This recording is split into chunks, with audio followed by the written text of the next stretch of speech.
Musée de Pontarlier, le podcast.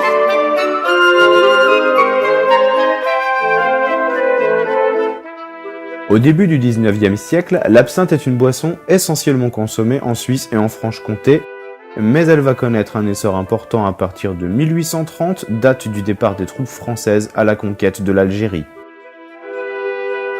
Ces troupes, appelées BADDAF, soit bataillons d'Afrique, vont emmener avec elles des litres d'absinthe afin de traiter l'eau contre les problèmes de malaria ou de dysenterie. C'est ainsi qu'à son retour victorieux en France, le BADDAF va faire connaître l'absinthe sur les grands boulevards parisiens en continuant à en boire comme boisson apéritive. L'absinthe va rencontrer un grand succès en France, mais aussi dans le monde entier. Pontarlier va alors devenir la capitale mondiale de l'absinthe. Avec ses 25 distilleries à la fin du XIXe siècle, l'arrondissement de Pontarlier vit au rythme de la production d'absinthe. Culture et récolte de la plante, distilleries et tonneliers emploient 3000 personnes pour une population de 8000 habitants. Les récoltes des différentes plantes ont lieu au début de l'été. Les cultivateurs embauchent pour l'occasion des saisonniers ainsi que des artilleurs de la garnison de Pontarlier.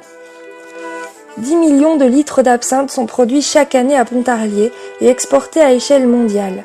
L'absinthe de Pontarlier va être vendue et connue dans le monde entier. Dans les bars, bistrots, brasseries et bois debout, l'heure verte est instaurée. Entre 18h et 19h, les consommateurs vont procéder au fameux rituel de la préparation de l'absinthe qui nécessite un verre, une cuillère, un sucre et une fontaine ou plus fréquemment un pichet. Après avoir versé une dose de liqueur au fond du verre, on dépose sur celui-ci la cuillère surmontée d'un sucre, puis on fait couler l'eau goutte à goutte sur le sucre avec un pichet ou une fontaine. L'absinthe se trouble alors et peut être dégustée.